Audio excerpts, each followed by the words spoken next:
Pinag-aaralan ng Department of Justice kung may naging paglabag sa batas si Vice President Sara Duterte sa sinabi niya noong Biyernes na ipahuhukay niya si dating Pangulong Ferdinand Marcos Sr. at itatapon sa West Philippine Sea. Balitang hatid ni Ian Cruz. Pero isang beses sinabihan ko talaga si Senator Amy. Sabi ko sa kanya, kung hindi kayo tumigil, huhukayin ko yung tatay ninyo. Itatapon ko siya sa West Philippine Sea. Ang pahayag na yan, isa raw sa nakababahalang sinabi ni Vice President Sara Duterte sa panayam sa kanya ng media noong Biyernes. Ayon kay Justice Secretary Jesus Crispin Remulla, It desecrates the memory of a person, and there are many other moral principles that are being violated, and we're looking at the legal aspects also. We're conducting a study. Dagdag ni Remulla, It's a moral hazard to all of us to be listening to such remarks coming from a very high person in government.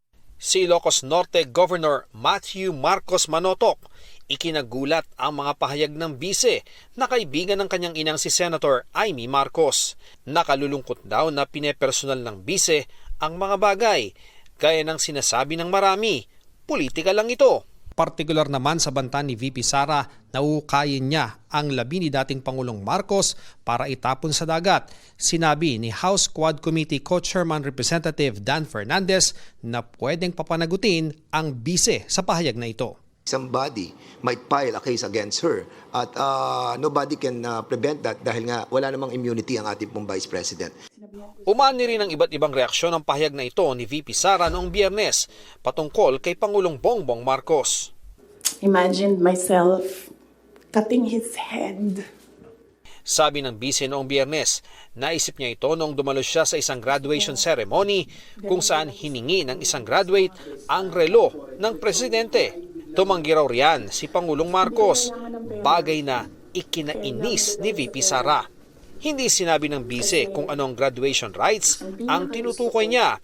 Pero ayon sa Armed Forces of the Philippines, sa gitna ng graduation ng Philippine Military Academy noong Mayo, may kadeteng nanghingi ng relong suot ng Pangulo. This is actually an isolated case and does not reflect the overall culture and training within the academy. Ito, ang ano dito is it's in a moment of euphoria. He was facing the president and he made a mistake.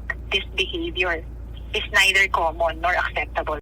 Ayon sa AFP, hindi naman na-dismiss ang kadete pero pinatawa na siya ng kaukulang parusa. Tingin naman ng ilang mambabatas, baka dapat nang sumailalim sa psychological evaluation ng bise. Akala ko AI pero double check ko muna. Sa tingin ko, she needs to talk to some professionals and maybe some close friends and family. Yung nasa damdamin at nasa isip niya. Mahirap ano yun eh, mahirap anong tawag mo doon, o hindi mo i-share. It would be recommended that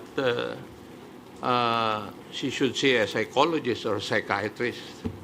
Kasi sila po ang expert dito eh. Hindi po kami. I think she's being overwhelmed by anger and hate. Suggestion lang naman yun. The people have seen the interview, so parang may something. Hindi ko alam kung may meltdown o may problema na nangyayari right before our eyes during the press con.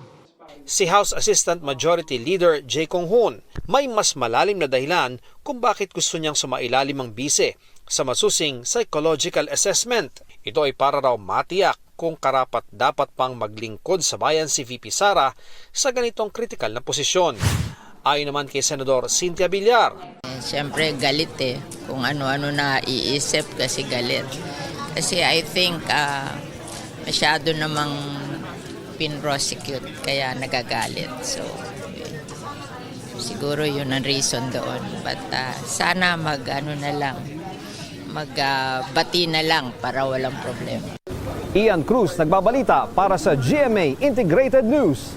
Isang beses Bagong-bagong balita, payag daw si Vice President Sara Duterte na sumailalim sa neuropsychiatric exam. Kaugnay ito sa hiling ng ilang mambabatas kasunod ng mga pahayag niya sa pamilya Marcos. Matatanda ang sinabi niya noong Biyernes na huhukayin niya ang bangkay ni dating Pangulong Marcos Sr. at itatapon ito sa West Philippine Sea. Binanggit ninyang naisip niya noon na pugutan si Pangulong Bongbong Marcos. Nagsalita ng anak ni Pangulong Bongbong Marcos na si Ilocos Norte 1st District Representative Sandro Marcos kaugnay sa mga pahayag ni Vice President Sara Duterte sa kanilang pamilya noong Biyernes. Ayon sa nakababatang Marcos, hindi niya kayang manahimik sa bantang paghukay sa dating presidente at pagpugot sa kasalukuyang Pangulo. Pinayuhan pa raw siya ng ama na huwag nang magbigay ng pahayag pero sumobra na raw ang bise.